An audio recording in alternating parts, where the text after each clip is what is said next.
Cocktail Hour Cinema, talking drinks and cinema. We watch and eat some dinner, but we don't show you the dinner. It's Cocktail Hour Cinema. We're back. We're back.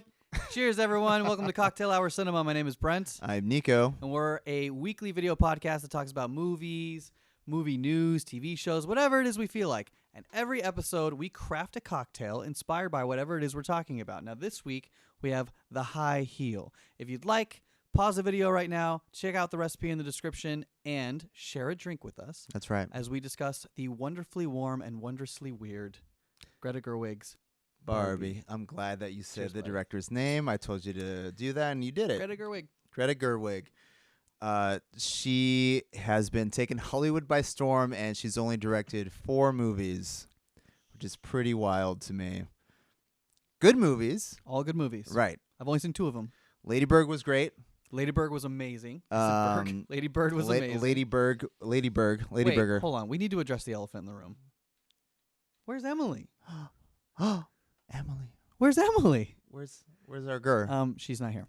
She's a busy boss lady, and she might also not be living here all that much longer. So Yeah. she will guest when she can. So all of you Emily stans out there, she will be back. She'll be around, just not nearly as consistently as we need. Correct. And we decided we have to kind of move on with the podcast. It's been over a year since we... Has it really? Yeah, it's been over a year since we've done the podcast. God. And the show must go on. It's going to be me and you. But we will have special guests, and that's okay. You know, Emily, she's in our hearts. She's in our prayers. It's like she's dying or something. Yeah. We'll have friends on. I know Nico's girlfriend Ash will guest. My girlfriend Red's gonna guest. We're gonna have a bunch of different friends on. Mm-hmm. Emily will hopefully be back as often as she pleases. Right. And it'll be fine. We'll get through. The show must go on. The show must go on. You know. We need to talk about costumes in her honor. Yeah, who's going to be the costume bitch? It won't be me. It's me today. Okay. I got some notes on it. Right. I mean, you're the cocktail bitch and the costume bitch. I'm both bitches today. I applaud. Cheers, everybody. I applaud. What do you think? Of the cocktail, of the high heel? Mm-hmm. It's pretty good. My cocktails are not going to be nearly as exciting as Emily's. Okay, so what's in it again? It's basically a Cosmo. Okay. It's like it's vodka. Instead of lime juice, I use a little bit of orange juice to get more of a pink flavor. We got a little triple sec or Cointreau, whatever one we want to use, and cranberry juice. Pretty simple. Delicious. If you got those in your liquor cabinet, pause the video, make it with us real quick, and let's get into Barbie, because this movie was super fun. It was. It's a feminist powerhouse, which is sort of ironic that the first show that we have back is without our woman co-host. Hey, the two Kens. Let's go. It really is like a super powerful feminist film, and Yeah. it's incredibly well done, and they make a lot of good points, and there's a lot of social commentary, but it is absolutely hilarious all the way through. Like from beginning to end. Yeah. So funny all the way through. Like honestly, like really well directed. Yes. Greta had a superb vision for this. I remember seeing paparazzi footage of Margot Robbie and Ryan Gosling on the beach of Venice with their Barbie gear, and it looked really stupid. What the fuck? You're like, how are they gonna do this? When you see those images, you don't understand what's going on with the plot. You don't have your own ideas around it. Mm-hmm. This reverse Wizard of Oz situation. Did you use Wizard of Oz because you know that was a big inspiration for her for the film? Well, yeah, I did know that. But it's a little obvious too. You know, it's like the slippers. She comes from a fantastical environment. She comes into the real world, whatever. I did know that. But like I said, it was kind of strange seeing those paparazzi footage like a year and a half ago and just like, okay, this is going to be a flop. Mm-hmm. Turns out has a pretty good Rotten Tomatoes score. Yeah, not a flop. Definitely not going to be a flop. In fact, it's probably going to be... Would you say this is potentially the highest grossing movie of the year? No, I don't think it's going to beat Super Mario Bros., which is currently the highest grossing movie. Right. I mean, I don't know if it's going to... honestly, it might. I actually think it might. I don't know if it's going to even crack the top 5. highest grossing movies of the year. Well, part of the reason why I think it might, and this is it's a fun fact. We'll save that. We'll Okay. save the fun fact. I have other fun facts. Okay. What do you think the budget was for this movie? That's a good question. The marketing was incredible for this movie. So that's one reason why I think it might actually do really well. So Because they marketed really well. the budget for the film Okay. is about $145 million. Okay. That Now- makes sense. Now, That makes a lot of sense. it is presumed, this is not factual, this is just what is presumed by people on the internet, don't come at me, that they spent up to $100 million just in marketing. So they spent $145 million on the film, and then they spent $100 million to market it. Yeah. And I mean, I think everyone, if you've been paying attention at all, the marketing has been absolutely everywhere. It actually it's been kitschy and weird. It surprises me it's that low. Really? I felt like they doubled their production budget for marketing. Oh my god, It's- $100 million to market been it feels everywhere. crazy. Either the marketing team knows where to place their marketing, budget here and there for Mhm. me exactly, but I see Barbie shit everywhere. It's like all over the place. Yeah, they did a really. I mean, And it's entertaining shit. good Like job. they're like it's not just a poster. It's not just like this or that. It's like engaging, fun, pink everything, like Mhm. I don't know, it's been great. What do you think? pink everything. Pink everything, baby. Damn it! I kind of want to get into the fun facts. Can we just get into some fun facts? No, not yet. You gotta, Damn it! yeah. We're trying to have a little more structure this time around. We're gonna talk about some fun facts here in a bit, but Stay tuned. So one thing that I thought was interesting, I was watching an interview with Greta, and when she was conceptualizing it, and she was talking to Margot. So Margot Robbie's production company is the one who put this on, and she approached Greta personally, and Greta was like, "Cool, I can maybe wrap my head around this, and like a lot of social commentary that we can have, but if we're gonna do it, we got to talk to Mattel, and they have to be down to do it the way that we actually want to do it, because we're not gonna pull any punches. We want to actually show the good and the bad and the ugly, and like really kind of make a film that has something to say, which you wouldn't think about as Barbie's first movie. But one thing that I thought was really interesting was when she was conceptualizing it, and she was thinking about like she wanted everything to be like, she put it, space trash. Like she wanted it to feel like everything that you're seeing in the background of Barbie Land would last forever. Like if it went out into space and it wasn't decomposing due to earthly elements, Right. it would last. It would have a staying power for forever. So she was conceptualizing the movie and writing the movie, and she's like, oh my God, I'm going to need like 20 sound stages for this movie. Right. And they didn't use 20, but she's like, we didn't end up using 20, but we had to create so many different sound stages. I mean, just the transitionary scenes where they're going from the Barbie world to the real world, Yeah. like all those different sets, those are all like, You could tell. they're spectacles in Right. themselves, and they're not special effects. They're literally just layered They sets. look like Broadway productions. Yeah. With just like a 35 millimeter camera, and then like layers of special effects. There's stuff on strings. There's like waves. Like people like probably like doing like if they're like on a jet ski. There's like people with like wave cardboard cutouts. Yeah. Just like doing this and that. So like, okay, so this is a product movie, right? Like the Lego movie or whatever. This had It's so funny much you brought that up, more 'cause to I was say. going to bring that up. Yeah. Yeah. This had so much more to say than just this is a Barbie product movie. Mm-hmm. This movie had humanity. This movie had an artistic touch. This had an auteur's touch. Like, Greta, I couldn't imagine being in a Mattel boardroom and Greta's pitching these ideas, because they're pretty much she's shitting on Mattel. Oh, dude, there's one scene where she just The whole movie. shits on him hard. Just like everyone at Mattel's a man, and they're wearing pink, bow tie. yeah, Will's got a pink tie on. Pink tie is like, I'm supportive. Like, you're not, though. You're not supportive of women. You're just here to run a company.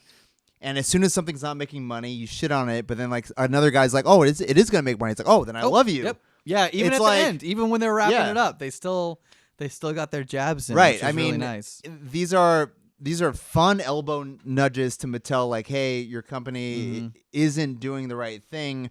But this movie, we are going to say the right things. We are going to do the right things. We're going to it is going to be empowering to women. This is actually going to be an empowering movie for women.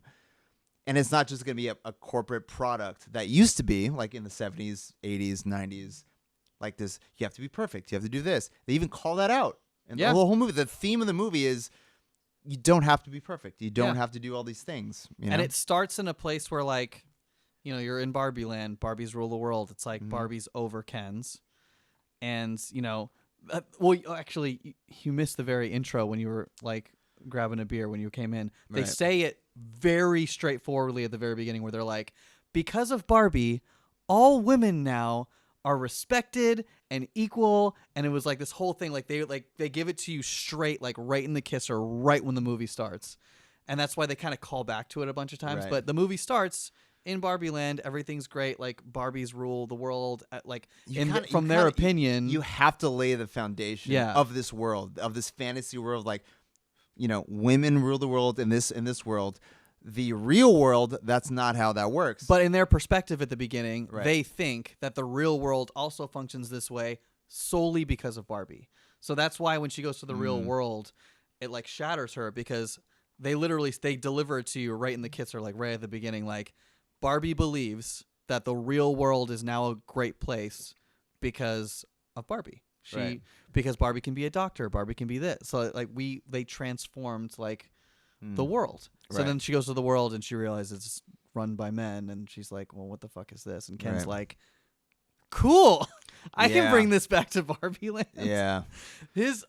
Ryan's performance is so good throughout the, like, comedically. You're right. Margot delivers this like incredibly heartfelt, like dramatic performance in a lot of the movie. She cries like 17 times in this movie. She cries as a doll.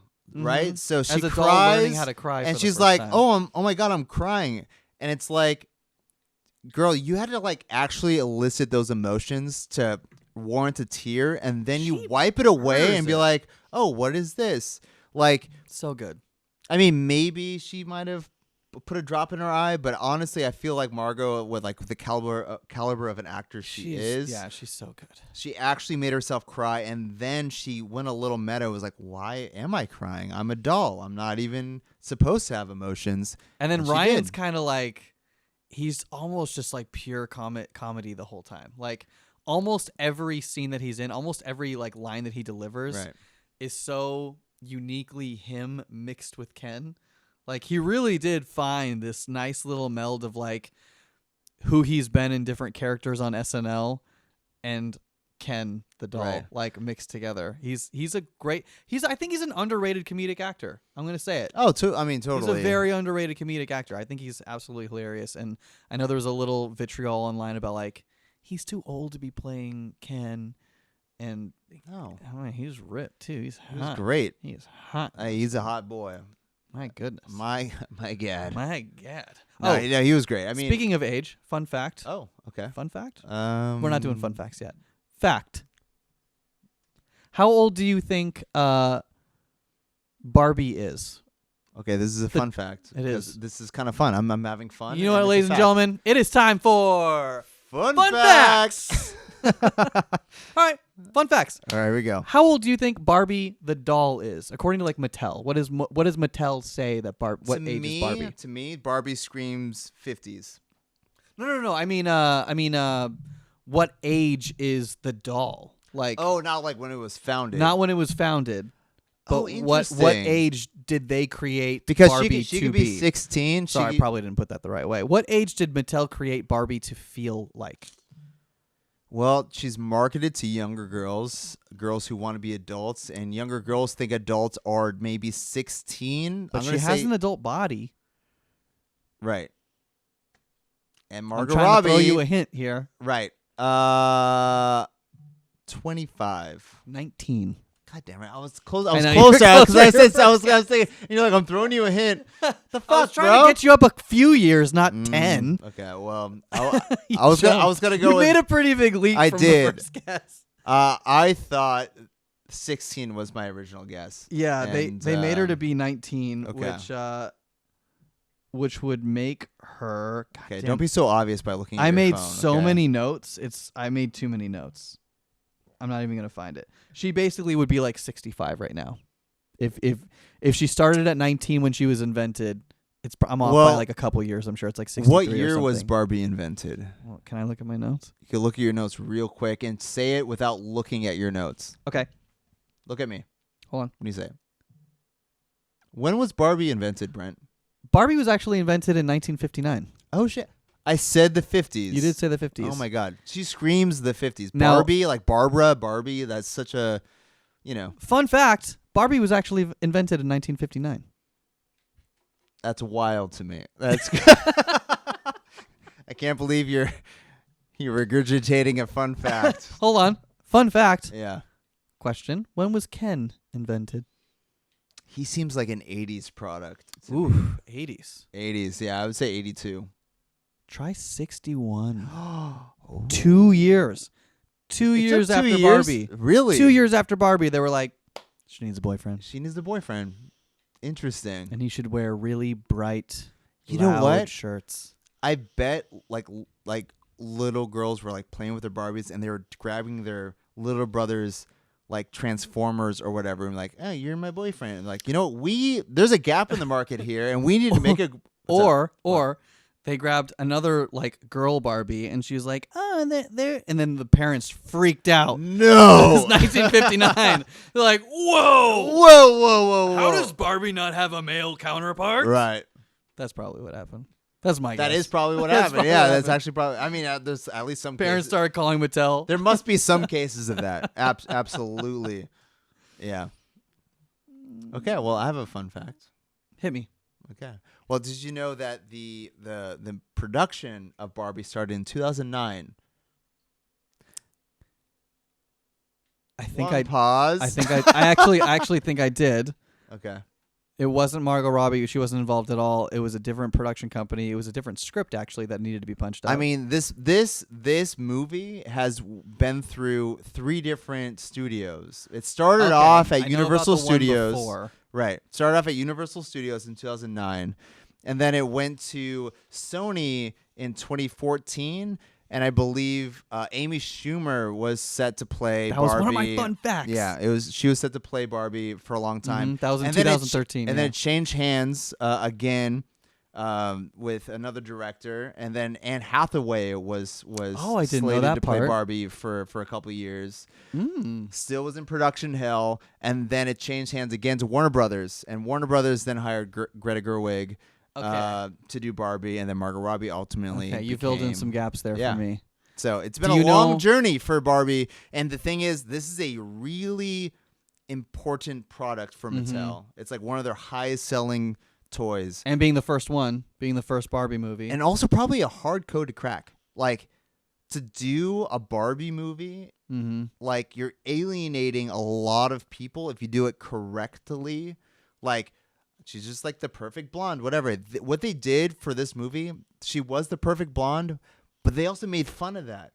yeah, they she dug was into literally dubbed the stereotypical Barbie. right. So she was Genius way she to work around was it. the Barbie that was perfect for the movie, right? Mhm. If you wanted to do a Barbie movie, Margot Robbie is the perfect blonde for it. But then they also dug at Mattel. They dug at who Barbie is as a character, as They a dug at Mattel pretty product, hard. as a product. They dug into her. Like they ripped apart Barbie to then sew her back again to why we loved her to begin with.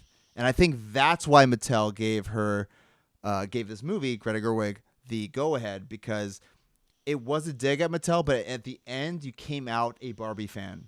Yeah, so And that's why it got the green light. and Mattel really tried a number of times to like put their influence in on this film, and Greta and Margot just kept coming back to like, you gotta let all that play out. Like that is an important part of getting to the heart. Like the reason the film is gonna work and the reason it works is it's hilarious all the way through. It's a comedy, but the reason it's really impactful is because the message rings. Like when you get to the end, when you let them shit all over Mattel and also uplift Barbie, also talk about like all the amazing things that Barbie has done. Like the idea that Barbie has taught young girls like, I can be a doctor. Like I have this Barbie doctor. Maybe I could be a doctor when I get older. Yeah. I'm sure that's happened in droves. Like Barbie's been sold however hundreds of thousands of times. So they get the negatives and the positives. And I guess during the making of the films, there was a lot of times where Mattel kind of came down and was like, okay, this is a little, and they were like, please, like, you gotta just let it play out. And they're like, okay. Mm-hmm. But I wanted to tell you, why did Amy Schumer's not work out? From what I understand, there are creative differences. Yeah, they called it a scheduling conflict. Right. And then like 2 years later, Amy was like, I kind of wanted to make it like a darker, weirder film than they were willing to do. From what I understand, the interpretation of what the Barbie movie could be changed hands so many times that they didn't know where to go, what direction to spin it in. Yeah. So Amy Schumer's Barbie would not have been this Barbie. It would have been a completely different version of Barbie. It would have been a mock of the Barbie franchise, I think, and not what this was, which was the perfect, like we get the perfect Barbie. We drill her into the mud for a bit. We nudge at Mattel, and we come back the other end loving Barbie. That was the perfect structure for this movie. Yeah. Amy Schumer's Barbie would have not been that at all. And I do like that Ken just wasn't like a side thought. Like he was a side thought. Well, at the beginning. Thought. Wow. You can't see the wink. I think he was facing me, but you should. Yeah, it was a wink. Do it, and then do it to the camera. A side thought. That's good. THOT. That's good. Yeah.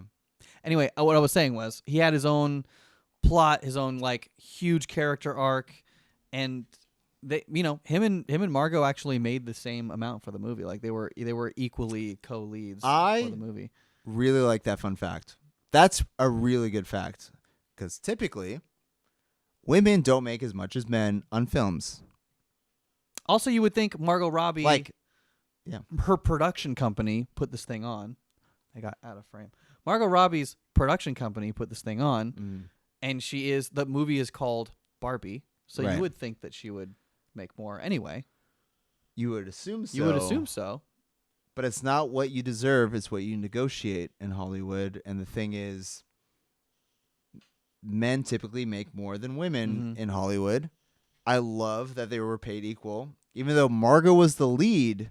And here's the thing, Margot was the lead. She should be making more money than Ken. And it's her production company and her movie. So she filmed all this stuff. She had to like... Okay, now I think that's a dig on Margot Robbie. The fact that she wasn't paid more as the lead. I think it was a way to just be like, hey, look, it is a co-lead film. Because it is. It is. Ken has a lot of parts on this movie that are just his own I can parts. guarantee you, screen time wise, when you actually count down the screen time, It's Margot like- Robbie has way more screen time It's than like Ken. 58 to 42. It's not that far off. But it's far enough to not have To not be paid equally, Right. for sure. I don't think Ryan Gosling was on set as many days as Margot Robbie. Probably not. I bet it was pretty damn close, though. I don't think so. Maybe he was there for moral support, and maybe he was there just. I might have just been to be paying there, a little but- more attention to it just because I knew that they got paid the same, so I was like watching for that in the film. Because I figured he would not be in the film as much as her, and as I was watching it, I was thinking, he's actually in the film about as much as her. But that wasn't really my point. My greater point was, it's incredible to me that Margot is filming all this stuff. She's the lead in the film. She's super engaging in every scene. Like, whether it's comedic or whether it's super heavy, she's incredibly in it, like completely in it and engaging. And then she's got to like leave the set and go to the office and be like, all right, what are we doing with budgeting? How are we going to produce this film? Like, Right. she had her hands in every bit. Like, she got Greta involved. You know what I mean? And Greta was like her dream director for it, and she didn't think she would go for it. And then Greta was like, okay, cool. I can like sink into this. I feel like I can actually like create a movie with a message. I think that's very powerful, right? So I don't think Greta could have made this movie without the support of an A-list star like Margot Robbie. If Greta Gerwig came to Mattel with this exact idea, they probably would have been on the fence about it. They probably would have liked the idea, but the fact that Margot Robbie, this like beautiful A-list actor who's the perfect Barbie to represent the brand, perfect, was like, no, she is going to tell the story in this way where we start out the way you want Barbie to be. We throw her through these acts, Act 1, Act 2, Act 3, of just she doesn't know where she belongs, and she doesn't believe Barbie is the right thing for the other main characters were the human beings of the story, come out the other side, and like everyone fucking loves Barbie again, right? So like, I don't know, Margot Robbie was just the perfect fucking pairing. She was the perfect. I mean, and I love when they broke the fourth wall. Obviously, if you're watching this, there's spoilers. There's always spoilers. If you ever watch this, there are spoilers. I love when they break the fourth wall. There's a part where Margot is having this like identity crisis, and she's like, I'm ugly now. It's like when she was kind of like turning into a real person, and they completely break the fourth wall, and Helen Mirren's voice chimes in, and she's like, note to the filmmakers, if you want this scene to hit home, maybe don't cast Margot Robbie. Right. Because the whole point was she was crying, saying like, I'm ugly now, and it's like, it's hard to watch any scene in that movie and not just be like, damn, Margot Robbie is like just a beautiful person. Like, her and Ken were it was like the casting in this movie was just all around amazing. So good. Yeah. Speaking of casting, Ruth, Ruth, she was like the catalyst of the whole movie. She was like almost like the inventor of Barbie. The inventor of Barbie. Yeah. The actress was married to Danny DeVito for a long time, and she was also in the show Cheers. She was a regular on the show Cheers. That was what I recognized her from, was Cheers. Right, same. I was like, is that the girl from fucking Cheers? Yeah. And she's been in a lot of stuff. I feel like she's one of those actors that you see in so many different things, and you're like, I recognize her. She does a lot of stuff. Well, I don't know. I never see her in shit. Oh, dude, I bet there's like 10 different things that we could like look up on IMDb. It's weird because like I saw her in this movie. I'm like, is that the girl from Cheers? I never thought of her besides this, but I'm like, and then I checked later. I'm like, yeah, this Danny DeVito's ex-wife. Her IMDb is pretty stacked. She does a lot of small current roles. wife. Are they still married? I don't know. They have a kid together. So anyway, Danny DeVito's baby mama, or current wife, ex-wife. I don't know, but.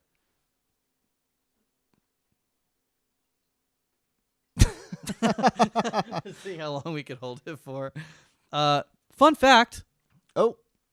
Did you know that they use so much pink paint to make these sets that they ran into an international shortage? An international shortage of pink paint, you say?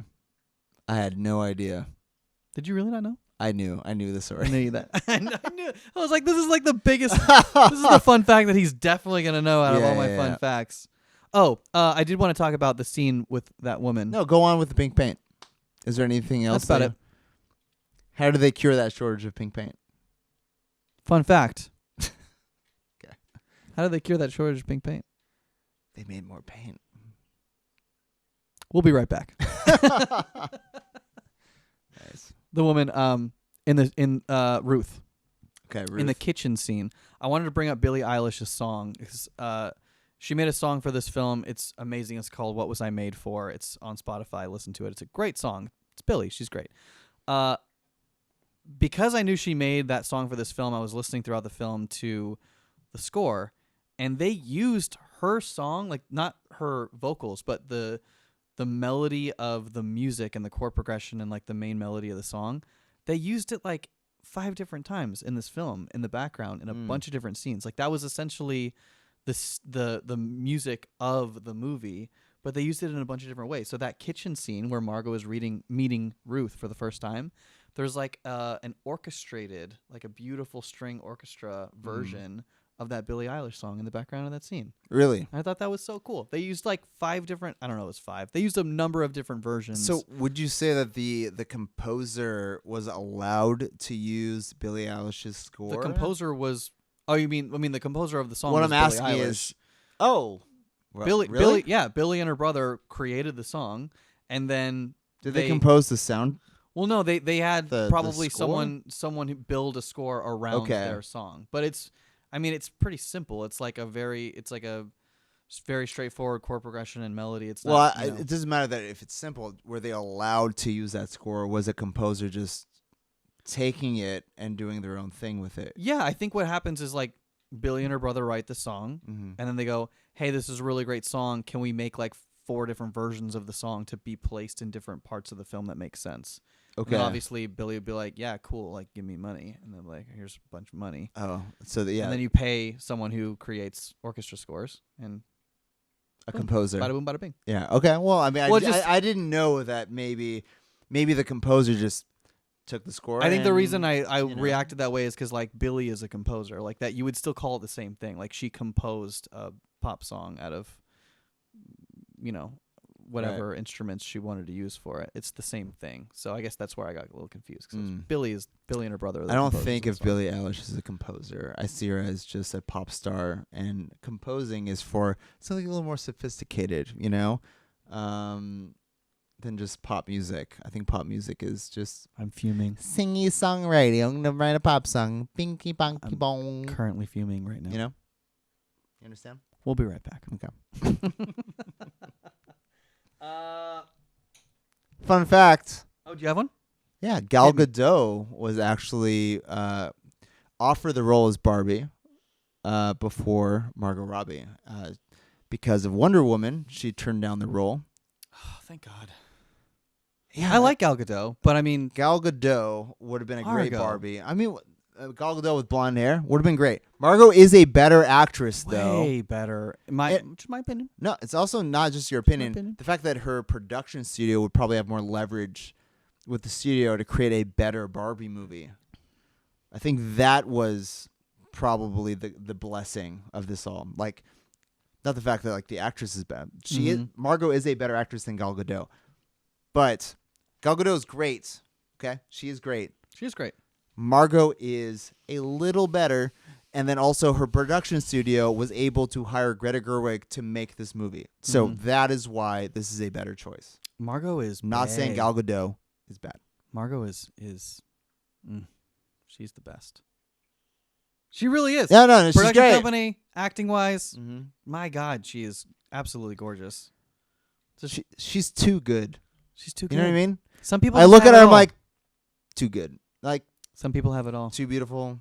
Eyes are blue with like this fucking great like dark aqua around it with like this aqua center. You're like, that is. I look deeply into those eyes. Yeah. We saw it in Dolby Cinema. Those eyes were this big on the fucking screen. Okay, it wasn't like they were hard to miss. They were very interesting blue eyes. Fun fact. Did you know that all the background actors in Barbie Land are all dancers? You were not allowed to be a background actor in Barbie Land if you weren't a dancer. And part of that was because there's a lot of dance scenes. But also it's because Greta was saying the way that dancers carry themselves, even just like the way they position their bodies towards a camera, they're always very conscious. Like a doll. Of how their body is. They're just conscious of how their body is coming across Their on film. shoulders are back. Their neck is tight and Can up. I see what are they? Their shoulders are back. Excuse me, Nico, we need you over here to be in a Spine beach is scene. Can you just, straight. you're just going to be in the background. You're not going to speak. Can you just get in position for, Okay. So this is me just regular and having a drink. And then, incredible. What do you need? Absolutely incredible. Barbie? What do you want, Barbie? That's my We'll be right back. that's my background, Ken. And we're back. Fun fact. Who wrote the song, the disco dance song in the beginning of the film? Who wrote that song? I missed half of the beginning of You the did movie miss a because lot I of the was in beginning. line for the bar. I wanted so. to like lean in and like, try to explain, but it was also like, I don't. Dua Lipa. Was that an actual guess or did That was you? a guess. 'Cause That was a guess. I knew she was in the movie somewhere, so I just was like, No, oh, no, no, she probably wrote and a bit it of the does kind of song. sound like "Didn't take it for a ride." I honestly can't remember the song at all, so I just guessed Dua Lipa. Was that the right It answer? is Dua Lipa. That was a. I don't believe him at all. It's Don't also believe him she was one a second. she was a mermaid in one of the scenes. So I'm like, oh, Oh, she was one of if those she was mermaids. part of the Okay. production, she would probably also write some music. That's why I guessed. It wasn't. I didn't know this. I honestly didn't know it at all. Greta said they wanted Dua Lipa because when they were listening, I think it was Margot and Greta or just Greta, but they were talking about how they wanted like a disco song, and they love how Dua Lipa is doing this like modern disco thing. But if you actually listen to the lyrics, you're like, oh, she's sad. It's not just like happy disco music. It's happy No. disco music until you actually listen to it, and you're like, she's sad. Okay. They're like, perfect. Write a song for Barbie. Amazing. Yeah. Yeah. Yeah. Yeah. Yeah. Well, I'm out of fun facts, Brent. Do you have any more? I think that's about it for me, You're too. good? Okay, well, let's wrap up. So what would you... Okay, how about this?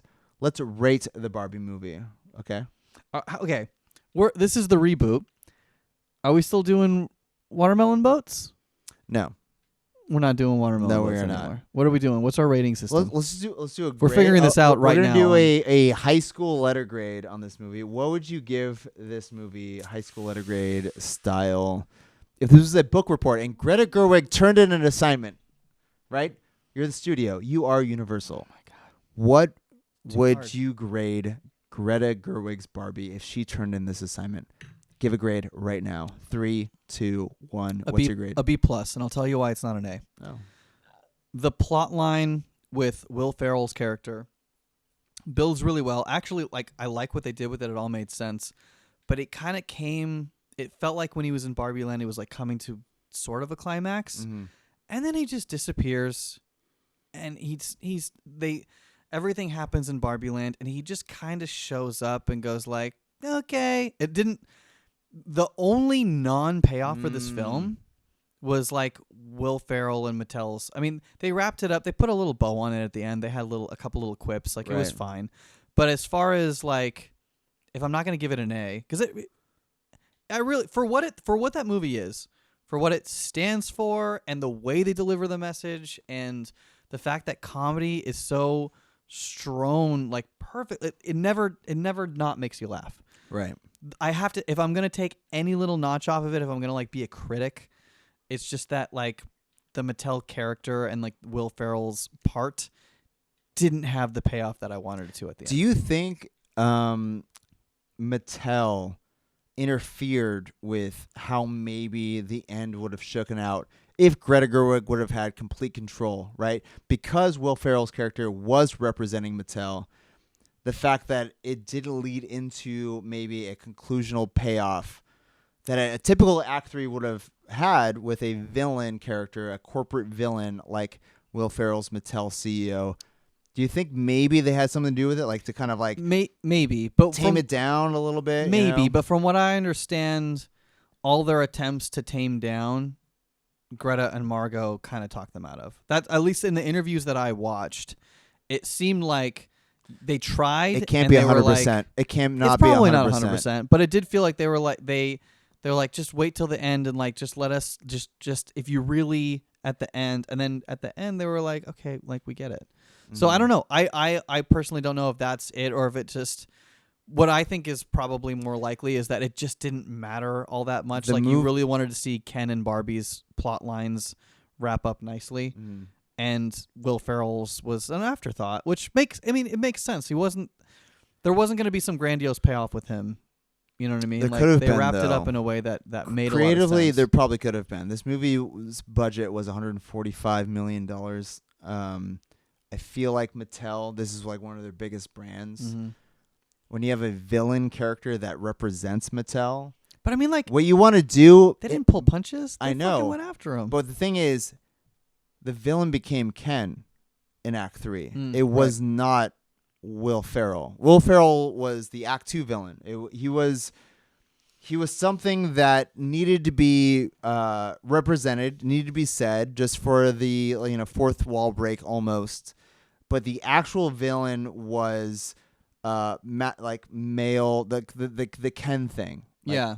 It was the patriarchy. Correct. That was the actual and it villain. wasn't Yeah. Mattel. And I think maybe that was the better route, right? Like maybe that was the better avenue to take for this story. But you're right. I think so, yeah. Will Ferrell's character kind of got nerfed a little bit by Act 3. He didn't really have much to do, and they kind of shoehorned him in just to have a presence in Act 3. He came to Barbie Land and was like, "Oh, look at this stuff going on." You're like, "Okay, there's going to be something here." Something bigger. And then nothing happens, and like Barbie and Ken's whole plot line wraps, and he just kind of comes out of a little door, and it's like, "Oh yeah, he's in the story, here." right?" Yeah, exactly. So that's okay. So just to wrap this up, to put a bow on it, I gave it a B+, purely because of that. Only because when Will Ferrell walked out in that scene, I went, "Oh yeah," and it just felt like a little bit of an afterthought. But other than that, I'm excited Red obviously hasn't seen it. She's touring right now, but when she gets here, we're gonna go watch it, and I'm excited to watch it again. I'm excited to see it for a second time. I would also give it a B+, maybe an A-, but probably more of a B+ too. There weren't a lot of issues that I had with it. Extremely enjoyable, smart, hilarious, visually captivating. I would 100% recommend you go watch it in a theater and not wait for maybe a streaming service like Hulu or HBO Max to pick it up. So yeah, go out and watch it. It's fucking great. If not for any other reason, watch it to watch Ryan sing Push by Matchbox 20. Incredible. Yeah. It's worth it just for that. No, I mean the whole movie going experience was an A+. So Yeah. but the movie was a B+. Yeah, let's go Barbie. Anyway, thank you so much for watching Cocktail Hour Cinema. We're excited to be back. We're in a new location. This will all kind of get buttoned up as we go along. We're gonna figure this out as we go. Set will change. We're gonna upgrade it as we go, and we miss Emily, but she will be back. She will guest, and we will have other guests. And she's not dead. R.I.P. She's not dead. R.I.P. Emily. She's not dead. She's Actually, not dead. Okay. no. She's We alive? just watched the movie with her. That's news to me. Yeah, Okay. she just went home after watching the movie with us. Gotcha. Okay. Physically in her presence. I'm gonna text her right now and thank her that she's still alive. And Good call. Tell your friends and loved ones that you love them, and we will see you next week for Oppenheimer. Oppenheimer, let's go. Cheers, everyone. Bye.